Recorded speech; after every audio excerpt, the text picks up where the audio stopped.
We're about to share our initial reactions on the episode Fall from Once Upon a Time. But before we do that, let me tell you, these are just our initial reactions, and we have a full discussion episode that's a lot longer and a lot more in-depth and often more accurate than the conversation that we have here. That's in our regular audio podcast over at oncepodcast.com. So if you're not subscribed over there, please subscribe, but also you can subscribe here to our YouTube channel and leave a comment below to let us know that you watched it. Otherwise, thank you for watching this, and here we go.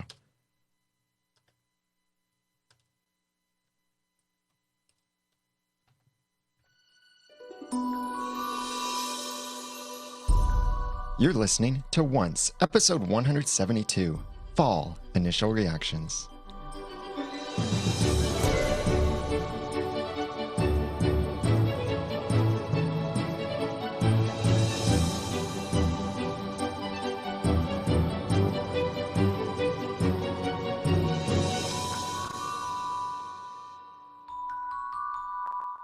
Welcome back to another episode of Once, the unofficial podcast for ABC's TV show Once Upon a Time. I'm Daniel J. Lewis. I'm Jeremy Laughlin. And we hope that you had a happy Thanksgiving. If you're not American, that's okay. We hope that you you have our blessing to not be American. And we hope you took a moment to be thankful. Anyway, maybe it's one way that Americans can inspire you with a day set aside to stuff ourselves, go shopping, and then be thankful for it all, apparently. But we just finished watching this episode, Fall, and it was a good episode. I have a couple mixed feelings about it. In one way, it felt a little bit like filler. And in another way, it felt like a really cool episode. Right. And I think the reason that it felt, because I thought it had a lot of good momentum and a lot of really big things happened, but I think the reason it might have had kind of a downer feeling, a letdown for people, is because the curse was so slow. It was coming the entire episode, and at least it hit. If they had just sort of hunkered down and been like, here it comes any second, and then they faded to black, that would have been terrible. Oh, yeah. But yeah, we waited the whole entire episode, and we didn't really get to see the fighting that we felt was imminent. As soon as they said that the curse Not would that we come, just want to see fighting, but right, yeah.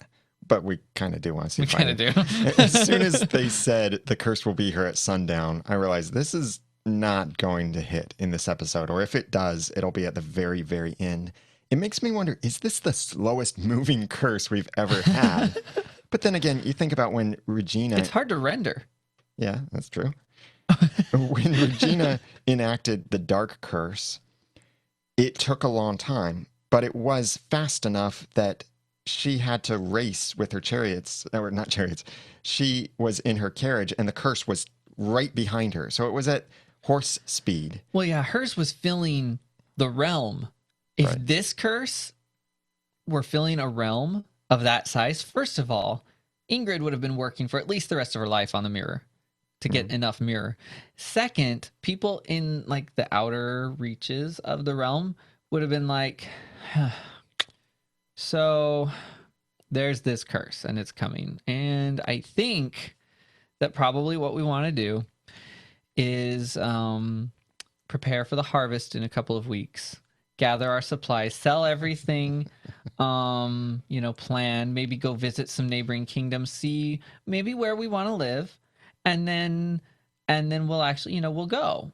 We'll move, and we'll figure it out. We've got a couple of years at least, but that curse is coming. So, and they take vacations to kind of like the edge, so they can see the beautiful curse. It's like the Aurora Borealis, and there's a lot of fighting inside it, and it's kind of disturbing. You wonder why those people didn't get out. But you look at the curse that Snow White enacted, and that one Hook had to outrun with the Jolly Roger. So that was a fast-coming curse. Mm-hmm. It was nice to see them actually be affected by the curse, because I was hoping it wouldn't be one of those things again where at the very last minute some hero comes and stops the curse again, or they change the curse. We've seen that happen except for the very first curse. Right. All of the other curses that have come and gone have been stopped or changed or manipulated, or all of this stuff. It was nice to finally see a curse hit again and start to take effect. Right. And now it does still have to be stopped. I mean, we assume that it's going to be stopped. It would be really strange if people remember Once Upon a Time as the show that kind of ended mid-season with like Snow White killing Prince Charming and stuff. But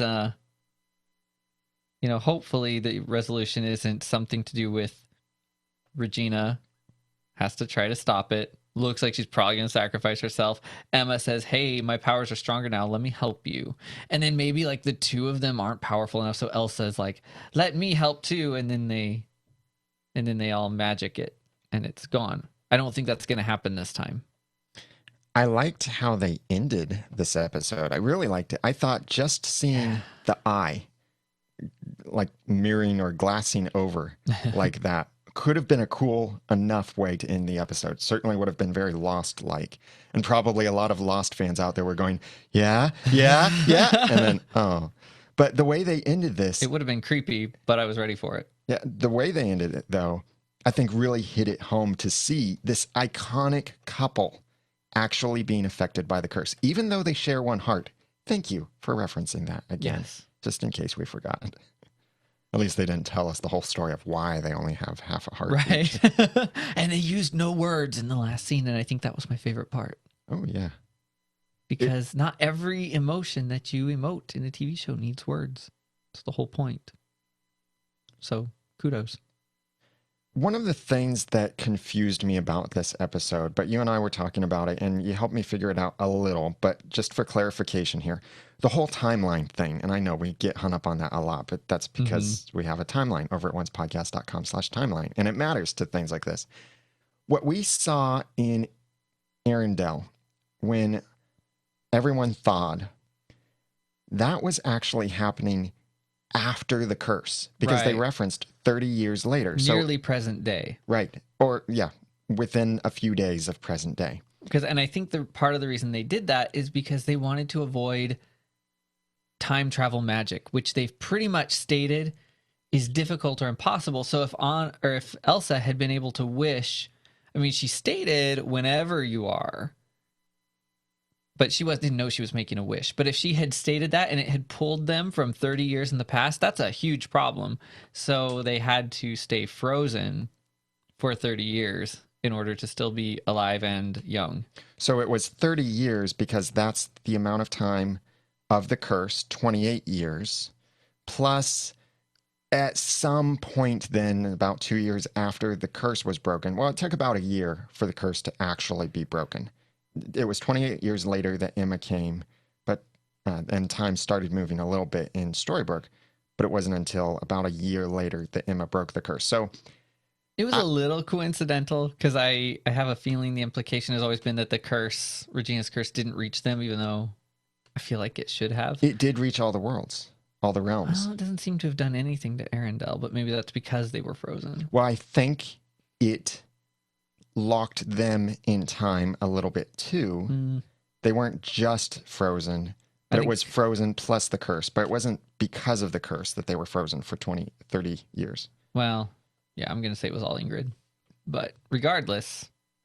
So you think their thawing, you're saying, was Ingrid's doing in some I think sidetrack way? In a way, it's like whether consciously or not, she sort of released them, like Anna said, because she has something worse planned. She doesn't need to keep them that way anymore. Right. So it was funny because as soon as I saw them thaw, I thought, oh, my whole theory is wrong. But then when they revealed that it had been 30 years, it took me a while to fully realize it. But like, oh, yeah. So I guess I was right. They just didn't have to do the whole somehow realm jump and rescue Arendelle and jump back all in the next 3 episodes that they had left. The other thing that was initially confusing to me was Blackbeard. How could he be there because he walked the plank? And how does he have the Jolly Roger again if this is all present day? Right. But he was rescued by a mermaid. Yeah, a subtle thing that I didn't pick up on because I was focused on the whole interference. We're going to put you in the boombox. I mean, in the chest. You mean boo box? Oh, yeah, boo box. The boom box is different. But I didn't catch that he said he was rescued by a mermaid. So maybe that was Ariel, because she really did not want Hook to kill Blackbeard like that. Maybe all mermaids, except that one, are compassionate. Yeah. That was clever, though. And It was a little squid ink, but it was clever. Yeah. and the bottle showed up with them. How convenient. Nice timing. Mm-hmm. It's like, now's my time. Pop. My thinking on the bottle is that it doesn't have any of the secrets that we thought it might have before because they're no longer secrets. The whole stuff about Ingrid being a sister and Elsa's magic and how she can learn to control her magic and stuff like that. I don't think that is the secret that's on that scroll anymore.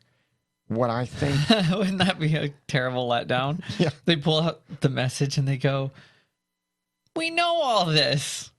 I think that scroll will have something to do with breaking this new curse. It better not be written in squid ink. So help me. If we just blow the ink off this page, it'll break the curse. Blow it into your eyes. Let's Blow see in if it everybody's works. eyes. It's nice to see that bottle back, though, because we've wondered where it was. With its barnacles. Yeah, but now I think we might 30 have an years. answer to that. Elsa and Anna's parents are definitely dead because that was their ship. We actually saw their Yes. ship and the bottle. I'm surprised we didn't see their bones. They were going to mingle, you know. Yeah, hang out. That was the weirdest thing. Speaking of mingling bones, we are very grateful for you for helping us to mingle our bones here in the podcast and supporting the podcast with your kind donations. Specifically, thank you to Steve Johnson, David Newland, Jessica Olson, Amy Cavalier, Lisa Slack, and Jenny Root. We really appreciate your kind donations, and most of these are subscribers, so they've signed up to automatically donate a particular amount every month, and that's what helps us the best. Jessica is one of those new donating subscribers. Thank you very much, Jessica, for joining the crew. And we also have 11 Patreon backers donating up to $22.50 per episode. We really appreciate the support because we could not do this podcast without your support. It costs a lot to run the podcast, to run all the software that runs everything for us. To run our mouths. Yeah, so we really appreciate you sending over the $10, $5, whatever, to stuff in our mouth so that they run a bit better and is so that the not what website happens. runs better. If you want to be a supporter too, please go over to oncepodcast.com/sponsor. You can sign up for an automatic monthly donation, a one-time donation, or even a per episode donation through Patreon. All of those options are over at oncepodcast.com/sponsor.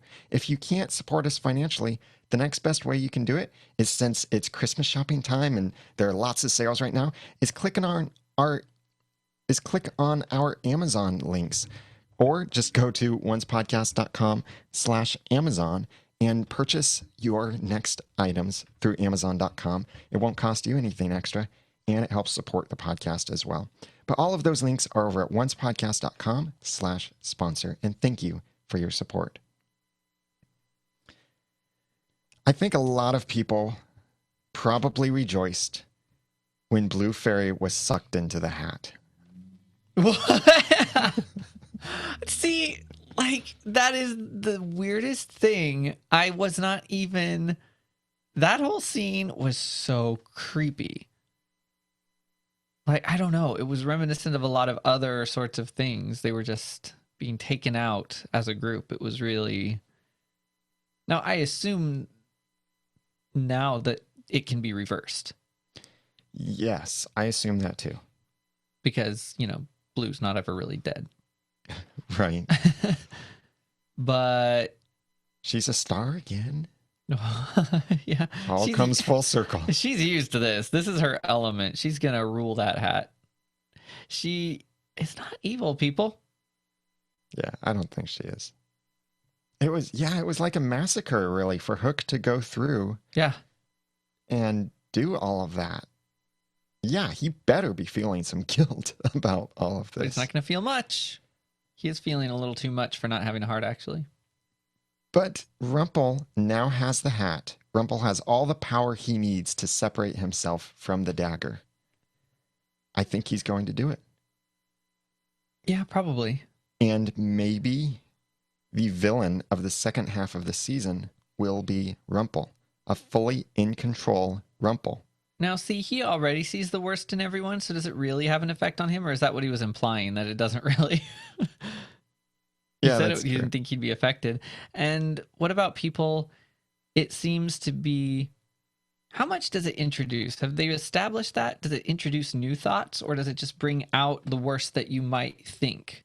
It brings out the worst that you might think. Because I would think that some people, like not everyone should be ready to kill, Yeah, but if you magnify and amplify that deep darkness that we all have inside of us, then it can lead to things like killing and like trapping your sister in an urn and all of that kind of stuff. So it's not adding thoughts, it's amplifying so much that people start taking these way out of line actions and possibly start hurting each other. Yeah.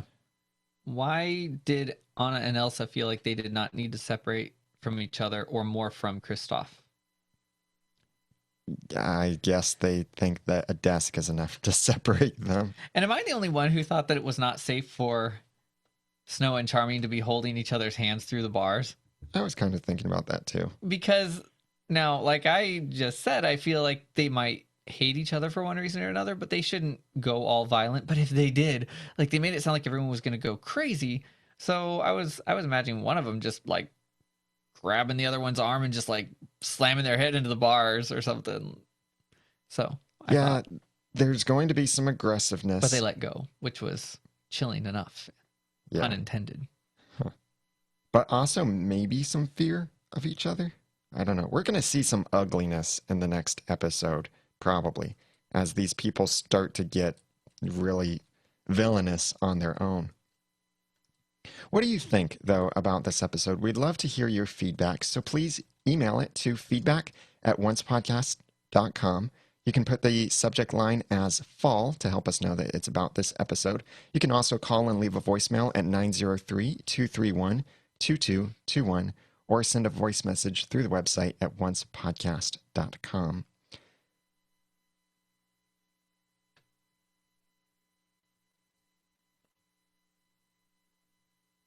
Trying to see, is there anything else to talk about here?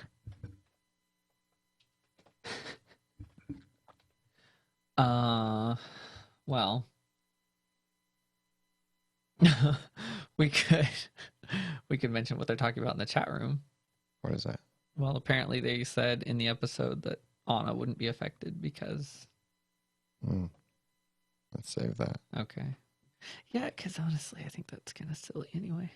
I don't know how they know how that works. They've all been through the dark curse at least twice. Being cursed does not mean you're immune to the curse. Let's just wrap it up. Okay. We'll have our upcoming full discussion on Wednesday, as we normally do, at 8 p.m. Eastern Time over at oncepodcast.com/live. That's where you can always go to see when our next upcoming show is. And we'd love for you to be a part of that. So make sure that you send us your feedback through all of the means that I mentioned. You can also comment on the show notes or go to the forums. All of that information, if you don't remember any of it, is over at oncepodcast.com. And the show notes for this episode at /172. Please connect with us on Twitter at oncepodcast. And I'm Daniel J. Lewis on Twitter at the Ramen Noodle. I'm Jeremy Laughlin on Twitter at Phlegon. That's PHLEGON.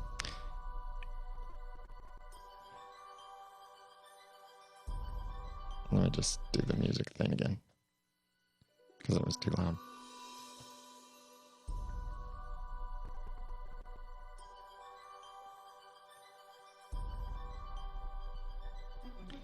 And until next time, remember, no spell is strong enough to break what we have.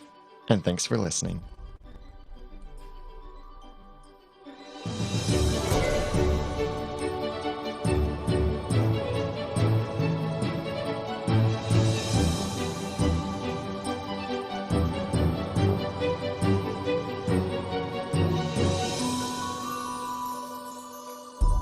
Once Podcast is a proud member of Noodle.mx Network. Find more of our award-winning and award-nominated podcasts to make you think, laugh, and succeed at Noodle.mx.